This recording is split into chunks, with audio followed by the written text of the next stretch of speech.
Olá, bom dia, guris. É um momento novo, né, que a gente tem que pensar na saúde, mas a gente tem que ser otimista. Então, a gente tem que procurar voltar ao normal. E essa maneira que temos de fazer é ministrar aulas remotas. Bom, eu tenho saudades também das minhas aulas aí com você, porque não parece, mas eu me divirto também dando aula para vocês, né? De todos aí eu tenho saudade. Bom, hoje meu objetivo aqui é falar um pouco das novas tecnologias remotas que vão funcionar a partir de agora, tá? As minhas aulas não vão ficar diferentes, mas elas irão ficar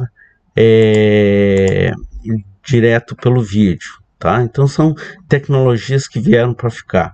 Então um abraço para todo mundo aí nesse início aí e vamos ver então. Eu andei escolhendo aí alguns temas e um dos temas que eu escolhi, o primeiro tema seria o tema da água, tá? Então agora a gente vai falar um pouco sobre a água.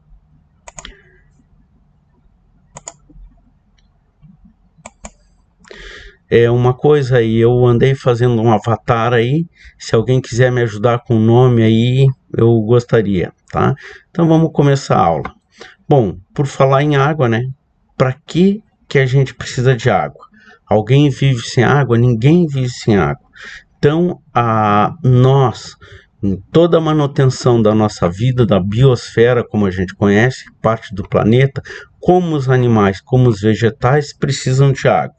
Tá? Então a gente vai falar um pouco agora de presença de água nos seres humanos. Por exemplo, 75% aqui, ó, do cérebro precisa de água, tá? 71% do fígado precisa de água. 70% dos músculos precisa de água, 58% da pele precisa de água, 28% da pele precisa de água e 23% precisa de água. Então todo o nosso corpo ele é feito de água, tá? As células, grande parte das células são água. Bom, então assim, ó, se a gente não beber água, a gente pode morrer. Então, nós todos temos que tomar um líquido. Suor, urina, isso tudo é através que a gente toma água e depois a gente libera esses líquidos aí.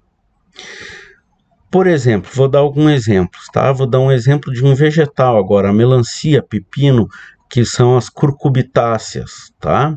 96% da melancia, por exemplo, a sua composição é água. E agora um exemplo de um animal vivo, né? 95% é água da composição do corpo de água viva que vive no mar, um quinidário. Então, portanto, a água está presente não apenas nas plantas, mas também no corpo dos animais. E é muito importante, não é? Mas não só no corpo dos animais. A água está presente no nosso planeta. Se a gente vê no nosso planeta, a gente tem 71% da superfície de água coberta de água por estado líquido. Aí a gente tem água nos oceanos, né, que é uma água salgada, ou água doce. Bom, dessa água doce aí, nós temos 97% nos oceanos, geleiras inacessíveis, né, que geralmente todo mundo pergunta o que é uma geleira inacessível. Então eu vou dar um exemplo aqui de uma geleira inacessível.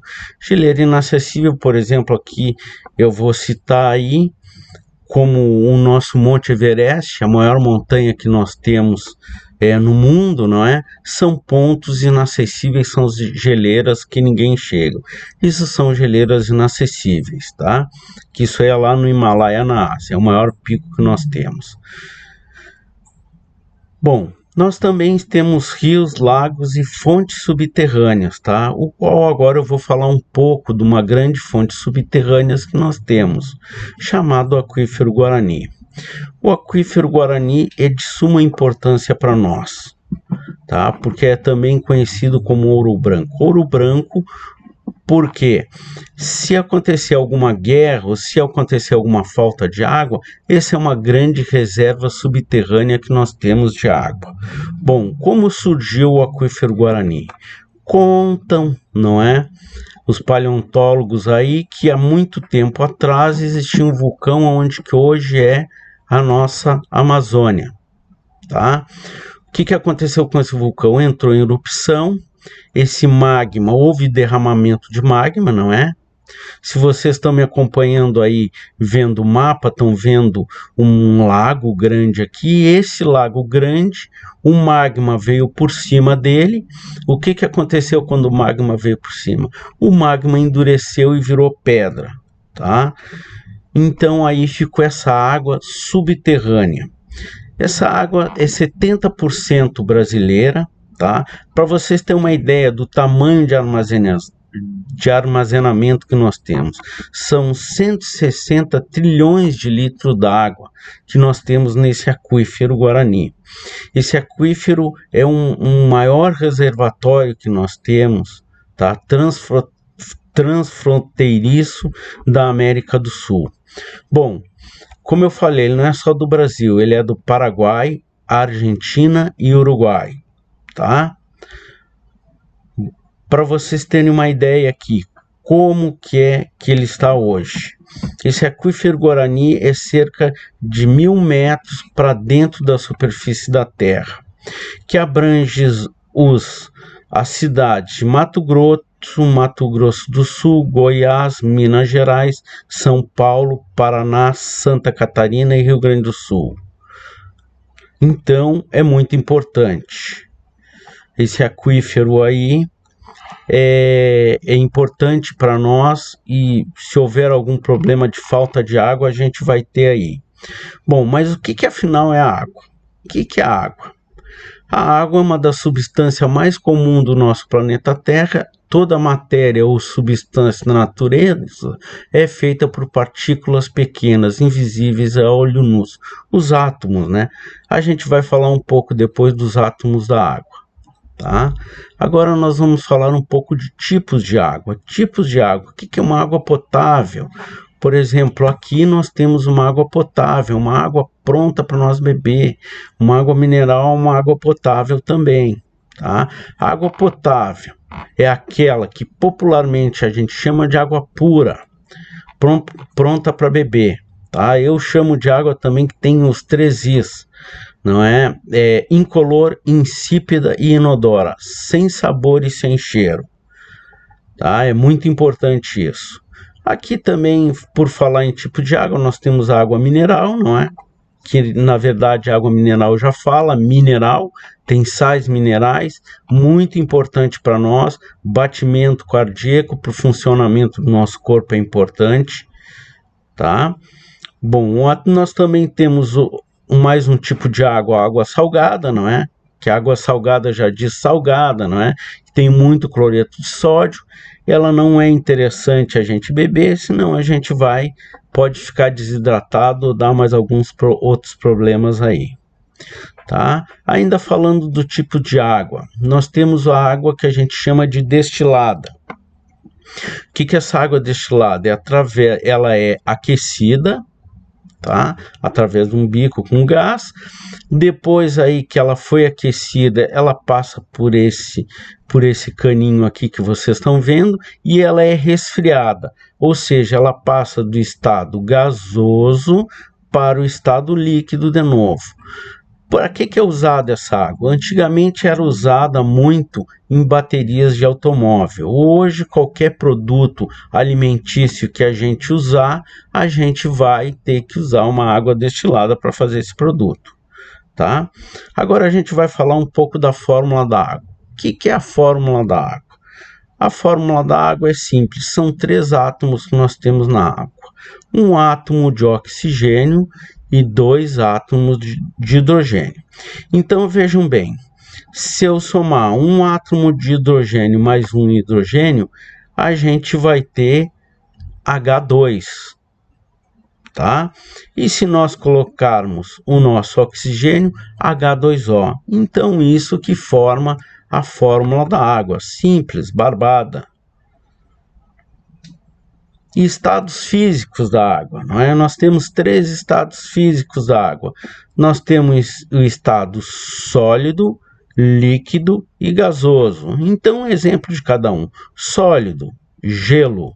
Líquido, água pronta para beber. E estado gasoso, as nuvens, tá? Na verdade, os átomos se compreendem diferente em cada um dos estados. No estado frio, esses átomos estão mais juntos, e no estado, quando está muito quente a água, eles ficam mais dispersos, um batendo no outro. Ainda falando dos estados da água, a gente tem as passagens, né, de cada estado, e eu vou explicar e vou dar exemplo para vocês. Então, do estado sólido para o estado líquido, nós temos o que a gente chama de fusão, tá? Exemplo, o gelo derretendo, tá, e se transformando em água líquida. Outra passagem, nós temos a vaporização, que é a passagem do líquido para o gasoso. Tá? Exemplo, eu vou colocar uma chaleira lá e fazer um chimarrão e esquecer a chaleira no fogo. O que vai acontecer? Vai desaparecer a água. Depois nós temos do estado gasoso para o estado líquido, é chamado de condensação. O vapor de água se transforma em gotículas, né, em temperaturas baixas.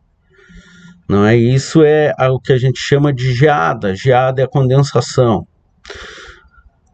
Outro estado, a solidificação, é a passagem líquida para o sólido. Por exemplo, eu coloco lá nas forminhas, lá quero fazer gelo, coloco lá na geladeira, eu quero fazer gelo. Então essa é a solidificação. Nós temos mais um estado agora, que é a sublimação, que é a passagem, muitas vezes ele pula do líquido para o sólido, para o gasoso, rápido. Então é só para constar aí que a gente tem a sublimação também. Bom, a água, existe um ciclo também, tá? Chamado de ciclo hidrológico da água ou ciclo da água. Tá? Então vamos emular que nós estamos lá na beira do Guaíba, tá? Do velho Rio Guaíba, né? Então, o que acontece lá na beira do Rio Guaíba? Vai ter evaporação, tá? Essa água vai evaporar, ela vai condensar, e depois que ela condensou, ela vai dar a formação das nuvens. O que é a formação das nuvens? Quando o vapor de água entra em contato com as camadas mais frias da atmosfera e a água volta em estado líquido. Isso é gotículas ou até minúsculos cristais, não é? Então aqui a água, a partir daqui, ela condensou, começou a se bater lá, precipitou. Essa precipitação, a gente vai ter gotículas ou pingos d'água melhor, né?